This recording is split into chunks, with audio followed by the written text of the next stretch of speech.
Let's talk about that moment. You know the one, the shift, the tension. When someone who used to celebrate you suddenly turns cold, maybe they pull away, stop calling, or if we're being really honest, start actively rooting against you. And if you're human, you ask yourself, what did I do? We are wired for connection. We long to be seen, accepted, loved.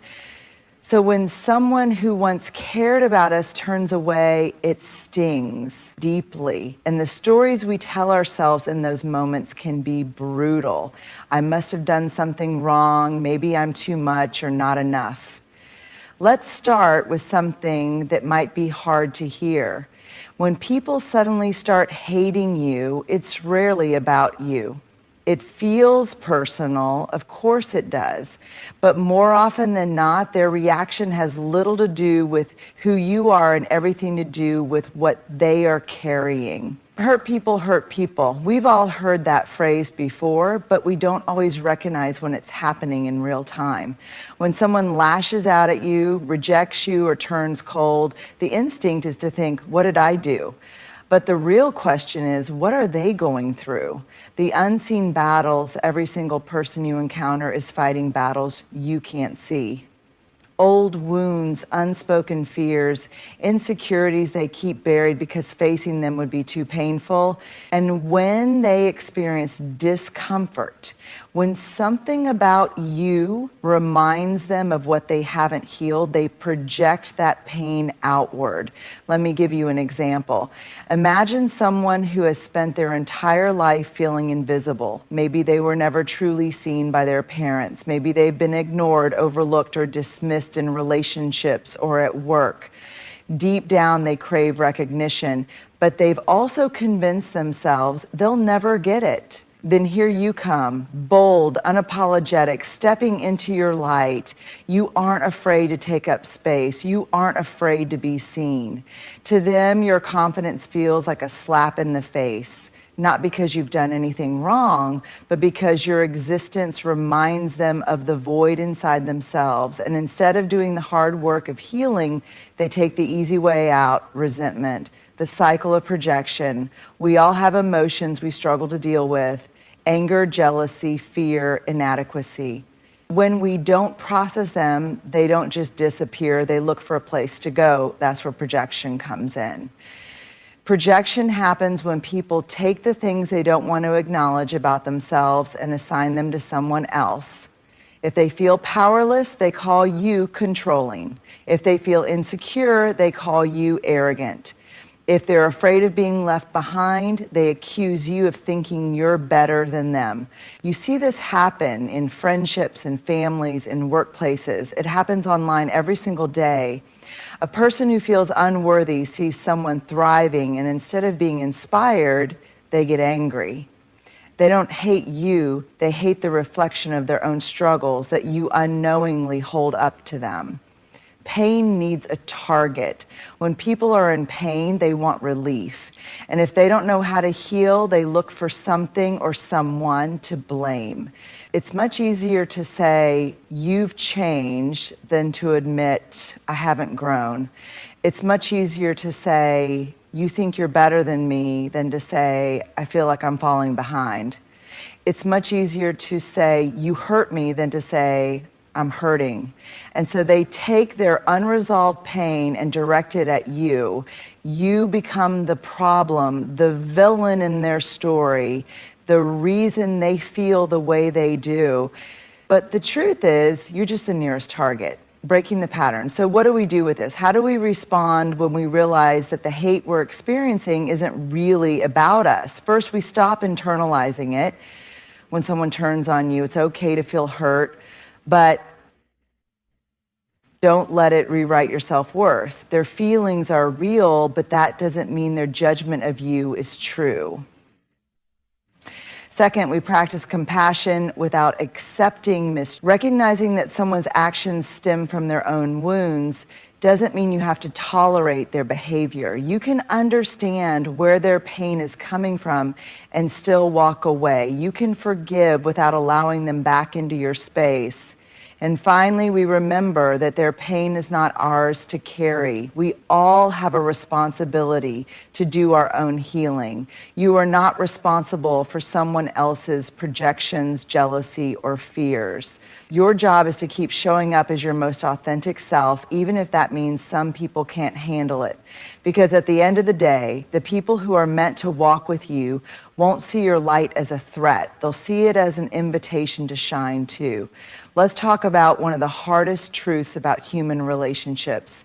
Sometimes the reason people start hating you has nothing to do with anything you've done wrong. It's not because you hurt them, betrayed them, or changed in some terrible way.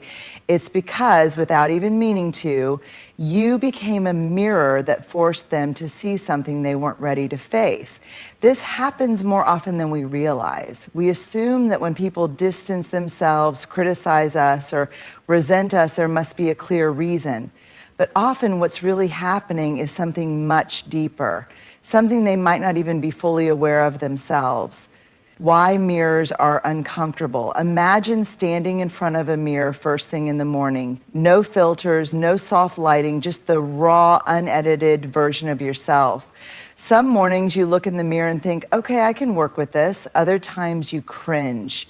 You see the tired eyes, the messy hair, the things you wish you could change. Now imagine that same dynamic happening emotionally. Some people go through life avoiding their own reflection, not in a literal sense, but in an emotional one. They don't want to confront their fears, insecurities, regrets, or the ways they've been holding themselves back. They've spent years constructing a version of themselves that feels safe. Then you come along, and simply by being yourself, you shatter that illusion. You didn't mean to. You weren't trying to challenge them or make them uncomfortable. But something about you, your growth, your confidence, your authenticity, acted as a mirror, reflecting back the parts of themselves they didn't want to see. Your growth exposes their stagnation. One of the biggest triggers for this kind of reaction is growth. When you evolve, when you start setting higher standards, when you pursue your dreams, it can make others painfully aware of the ways they've stayed stuck. Think about it. If someone has spent years convincing themselves that their dream is impossible, and then they see you making it happen, what does that say to them? It forces them to face the uncomfortable truth that maybe it wasn't impossible. Maybe they just didn't try. If they see you healing from past trauma, it forces them to acknowledge that they've been avoiding their own healing. If they see you stepping into confidence, it highlights their own self-doubt. If they see you setting boundaries, it reminds them that they've been allowing themselves to be mistreated. It's easier to resent you than to face all of that. It's easier to say, you've changed, than to say, I'm afraid I'm being left behind. Authenticity can be intimidating. Another reason you might become a mirror for someone is because you have something they wish they could embody. Authenticity in a world where so many people wear masks. Authenticity is rare, and sometimes it's confronting. People who have spent years shrinking themselves to fit in, pleasing others, or hiding their true feelings might look at you fully embracing yourself and feel both admiration and resentment at the same time. They might think, how dare you be so free? How dare you be so unapologetic? How dare you live in a way that I've always been too afraid to? Of course, they won't say it that way. Instead, they'll call you too much. They'll say you're full of yourself. They'll pick apart little things about you that don't really matter, because deep down, it's not about those things. It's about the fact that your authenticity makes them uncomfortable with their own lack of it. Jealousy isn't always about envy. It's about reflection sometimes. What looks like jealousy isn't really about wanting what you have. It's about what your success, happiness, or confidence represents. When people are truly secure in themselves, they can celebrate others. They see someone winning and think, it's amazing, I wonder how I can grow too. But when people are struggling with self-worth, they see someone winning and think, if they're doing well, what does that say about me? Instead of inspiration, They feel inadequacy. Instead of motivation, they feel resentment. And because they don't know how to process those emotions, they direct them at you. They criticize, they distance themselves, they talk behind your back, not because you did anything wrong, but because your presence alone is enough to bring up feelings they don't want to deal with. How to handle being a mirror. So what do you do when you realize that someone's dislike for you isn't really about you, but about what you represent to them? Don't dim your light. The worst thing you can do is shrink yourself to make other people comfortable. Keep growing, keep being authentic, keep showing up as your full self. Have compassion, but set boundaries. Understand that their reaction is coming from their own pain, but don't let that be an excuse for mistreatment. You can empathize with someone's struggles without allowing them to bring negativity into your life. Let go of the need to be understood. Not everyone will get you, and that's okay. Some people are simply not ready to face what you make them see. It's not your job to fix them or make them like you. Surround yourself with people who celebrate you. The right people won't feel threatened by your growth. They won't see your confidence as arrogance or your success as a personal attack. Find those people, pour your energy into them. At the end of the day, you can't control how people see you, but you can control how you respond. So keep being a mirror, but not for their insecurities. Be a mirror for possibility. Be a reflection of what's possible when you live in alignment with who you truly are, and let those who are ready for that light find their way to you. Let's get real for a moment. If you've ever had someone suddenly turn against you, whether it was a friend, a coworker, or even a family member, you probably asked yourself why. You retraced your steps, analyzed every conversation, and wondered what you did wrong. But here's something we often forget. People don't just disconnect because they don't like you. They disconnect because something inside of them feels unsafe, unworthy, or unseen. And two of the biggest forces driving that disconnection: shame and fear. Shame, the silent destroyer of relationships. Shame is one of the most powerful emotions a human being can experience. Unlike guilt, which says, I did something bad, shame says, I am bad. It's the feeling that something about us is fundamentally flawed, unlovable, or unworthy. And when people feel shame, they don't respond with vulnerability. They respond with defensiveness, anger, and withdrawal. Think about a time when you felt deeply ashamed of something. Maybe it was a mistake you made, a failure, or a part of yourself you didn't want others to see. When you were in that space, did you want to open up? Did you want to be around people who might unknowingly remind you of that shame? Or did you want to disappear, avoid, and maybe even push people away? That's exactly what happens when people suddenly start hating you. It's not that you did anything wrong, it's that being around you brings up something painful in them. How shame shows up in relationships. Shame doesn't always look like sadness or self-doubt. It can look like criticism, picking apart small things about you to shift focus away from themselves. Anger, lashing out, or finding reasons to be upset as a way to protect themselves from deeper pain. Distancing, avoiding you because being around you reminds them of something they don't want to face. Resentment, feeling bitter because they believe you're better or luckier than them, when in reality, it's their own self-worth that's in question. Have you ever noticed that when you start doing well, whether it's personal growth, success, or just becoming happier, some people start acting differently? Maybe they stop supporting you. Maybe they make passive-aggressive comments. Maybe they suddenly decide that you're not the same anymore. That's shame talking. They're looking at you and seeing what they could be, what they wish they had, or what they've been avoiding in themselves. And rather than confront those feelings, they turn away from you instead. Fear, the invisible barrier to connection. If shame is the voice that says you're not good enough, fear is the force that keeps people from ever challenging that belief. Fear is what stops people from opening up, from being honest, from staying close to others when they feel vulnerable.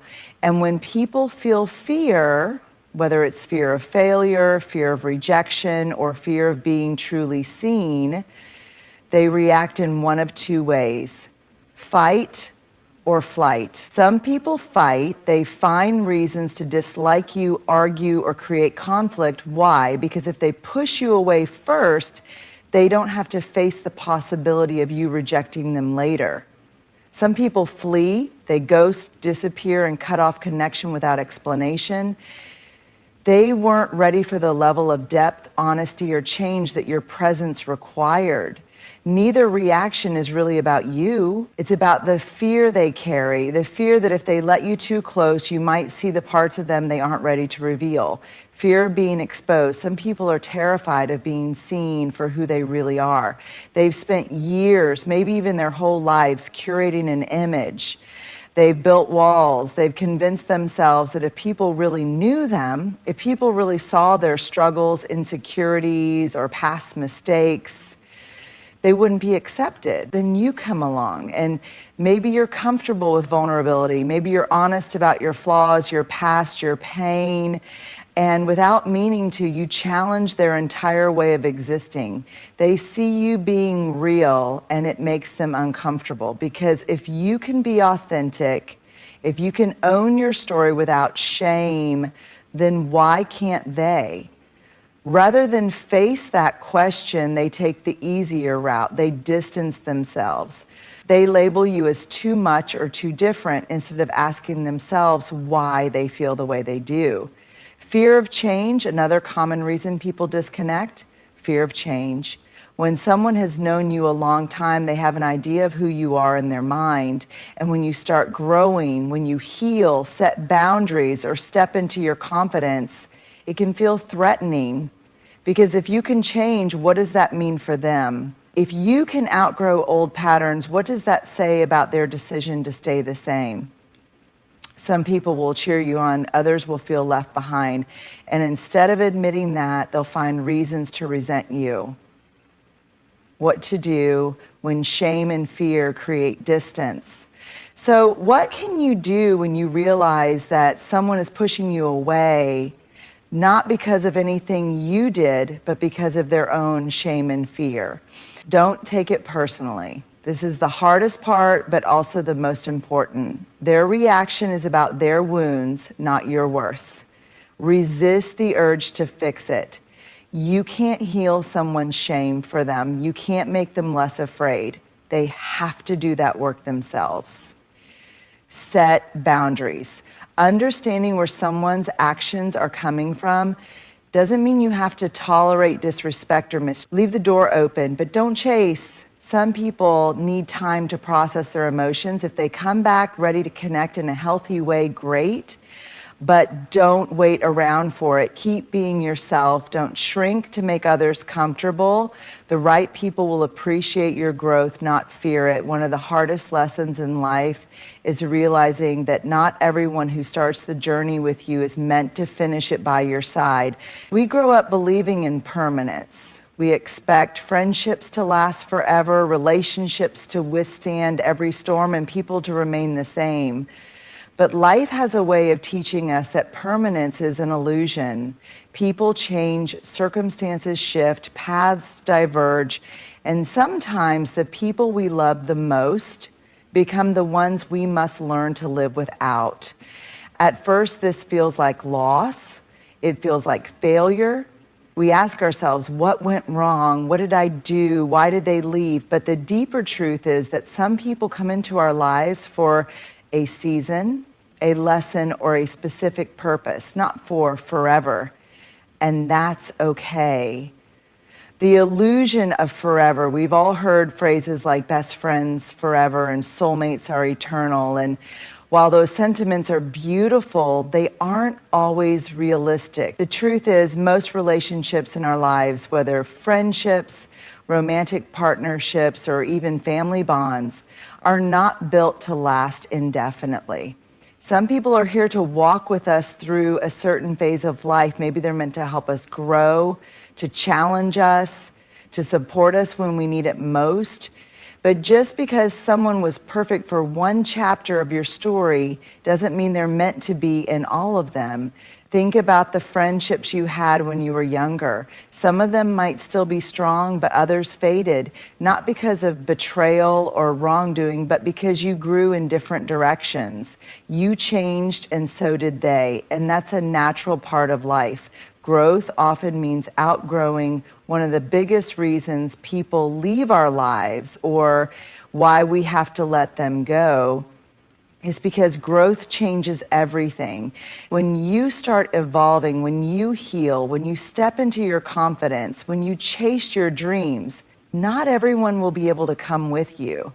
Some will feel inspired, but others will feel threatened. They might say things like, "You've changed," as if staying the same forever was the goal. "You think you're better than me," when all you did was choose a different path. We don't connect like we used to because the things you once bonded over no longer resonate with you. And it hurts. It hurts when people you once loved don't celebrate your growth.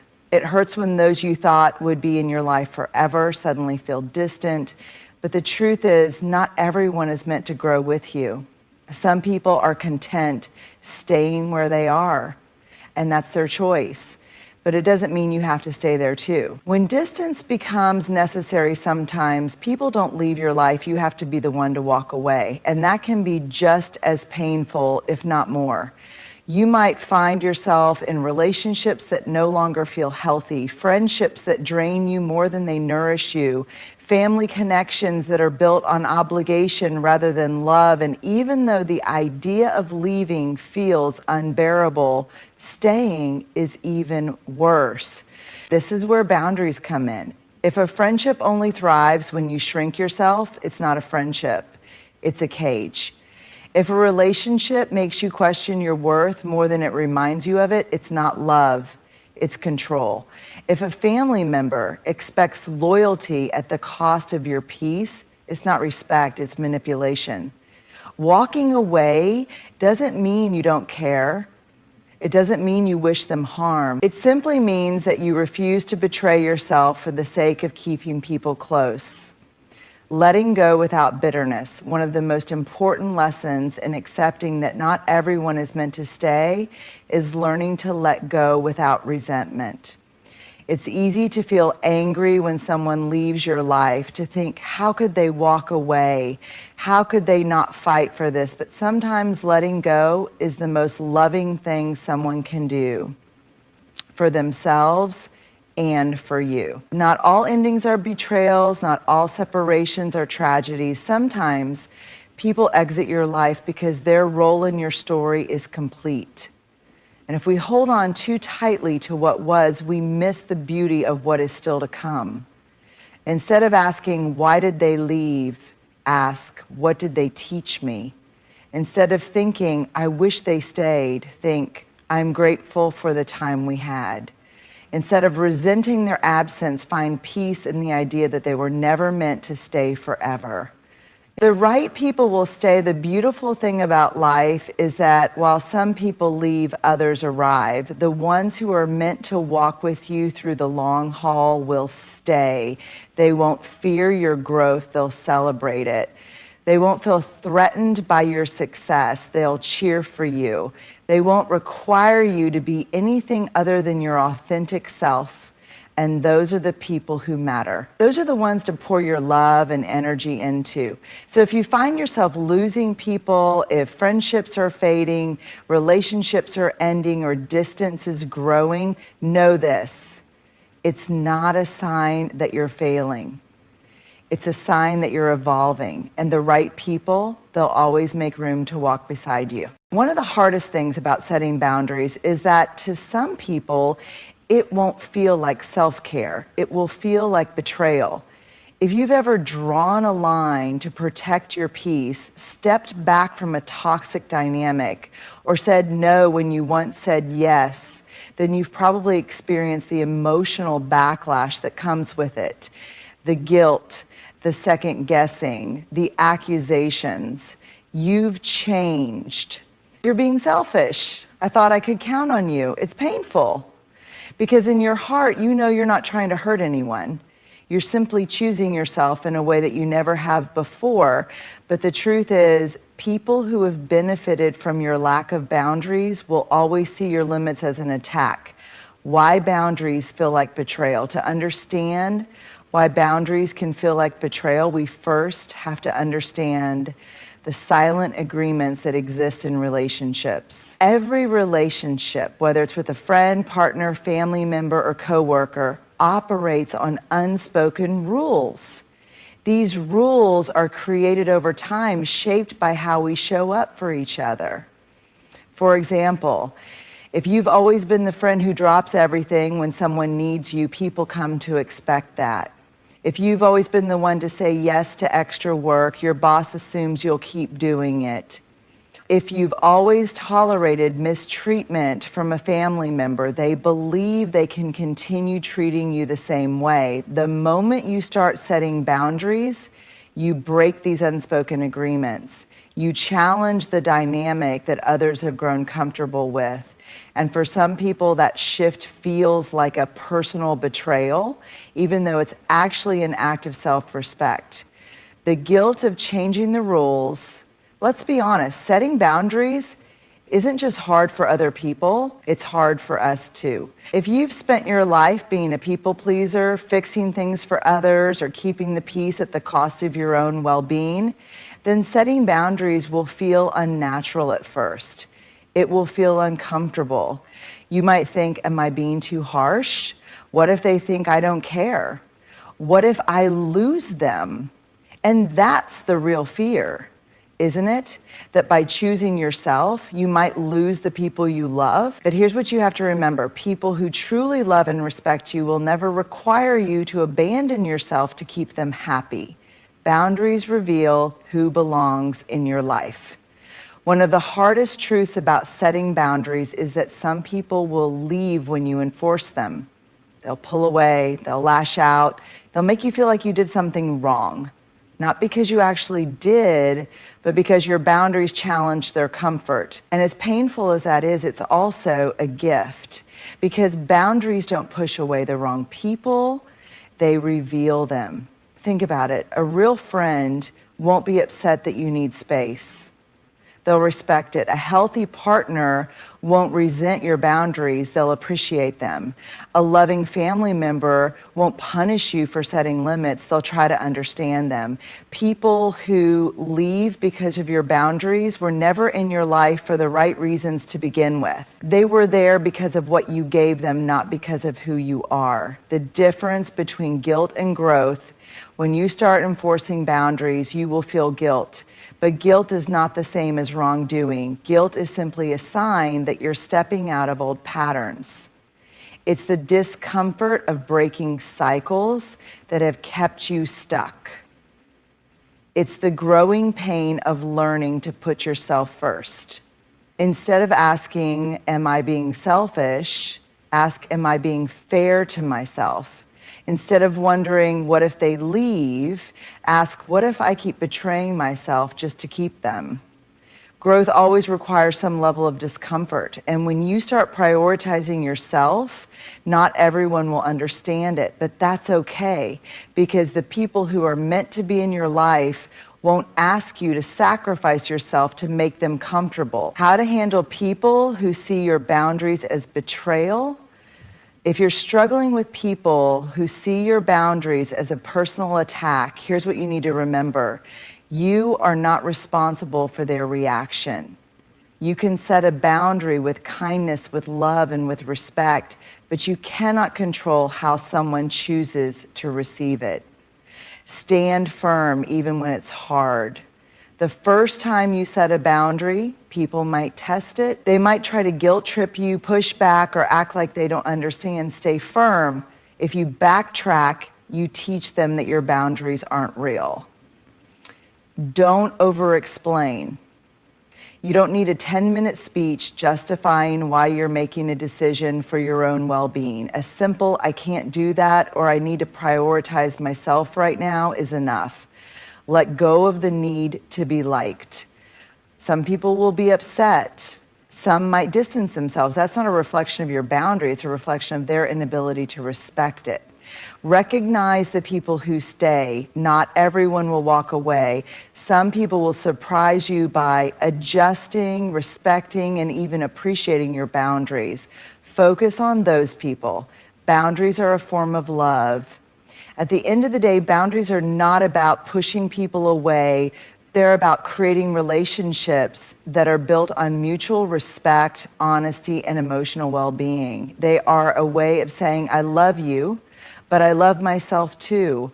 I want to show up for you, but I can't do that if I'm constantly drained.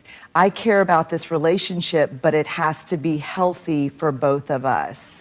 The people who truly care about you will not see your boundaries as betrayal. They will see them as an opportunity for a stronger, more honest connection. And those who don't, they were never truly in your corner to begin with.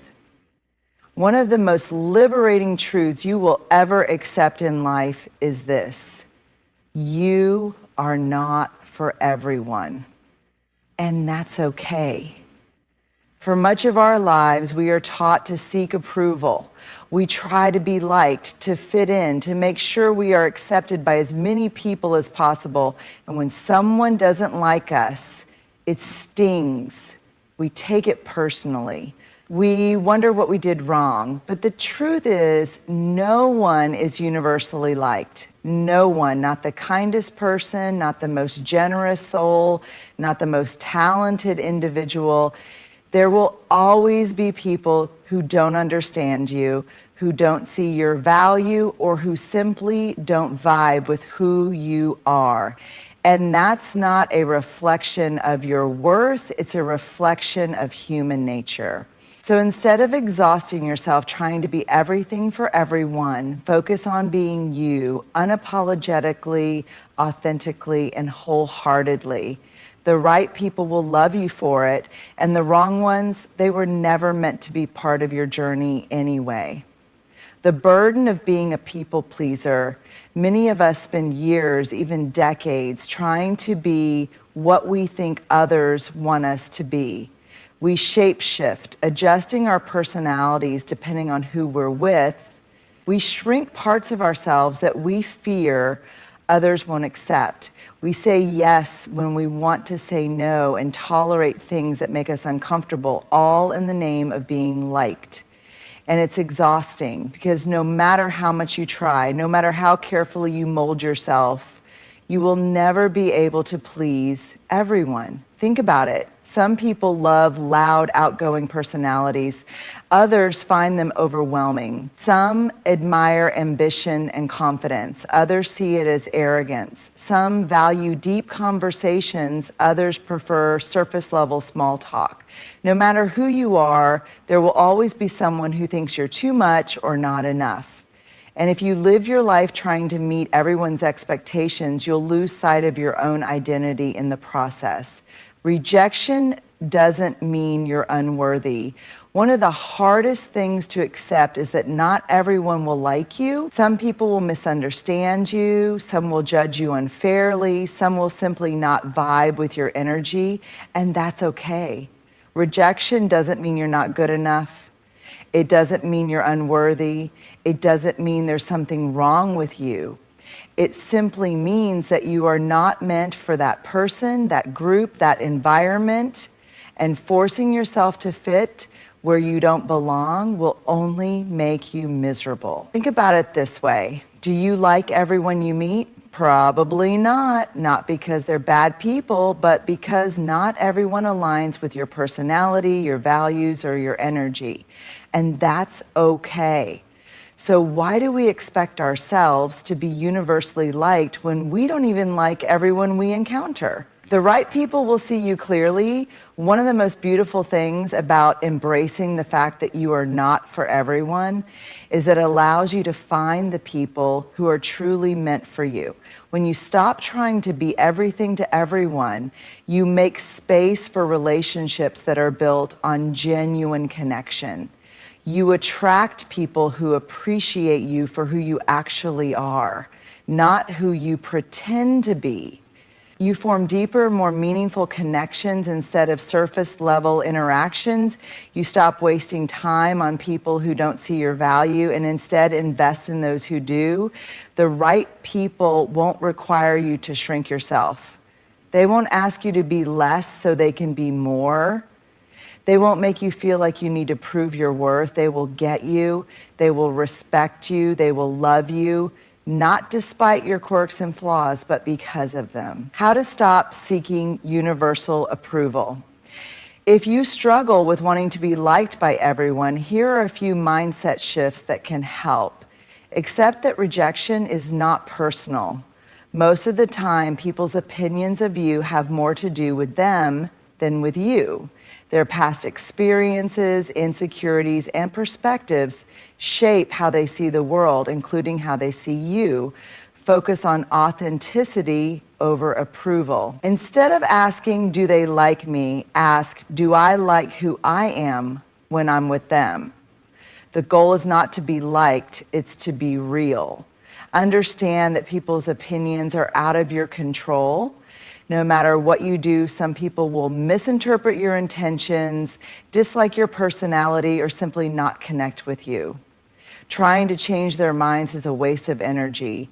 Prioritize your peace over people-pleasing. Constantly seeking approval is exhausting. Instead, focus on relationships that bring you joy, not ones that require you to perform. Surround yourself with those who celebrate you.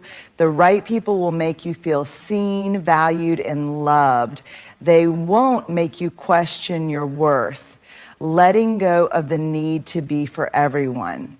There is something incredibly freeing about letting go of the need to be universally liked. When you embrace the fact that you are not for everyone, you stop wasting energy on the wrong people. You stop bending over backward for approval that doesn't matter. You stop seeking validation from those who will never give it to you. And in doing so, you make room for something better. Better relationships, better self-respect, better peace of mind. So if someone doesn't like you, let them go. If someone doesn't understand you, that's okay. If someone thinks you're too much or not enough, that's their perspective, not your truth. Because at the end of the day, you are not for everyone. And that's okay. The right people, the ones who truly matter, will see you, love you, and stand beside you exactly as you are. At some point in life, you will experience the sting of sudden rejection, the weight of misplaced hatred, and the discomfort of setting boundaries that others don't understand. You will be misunderstood, you will be judged, you will outgrow people, and people will outgrow you.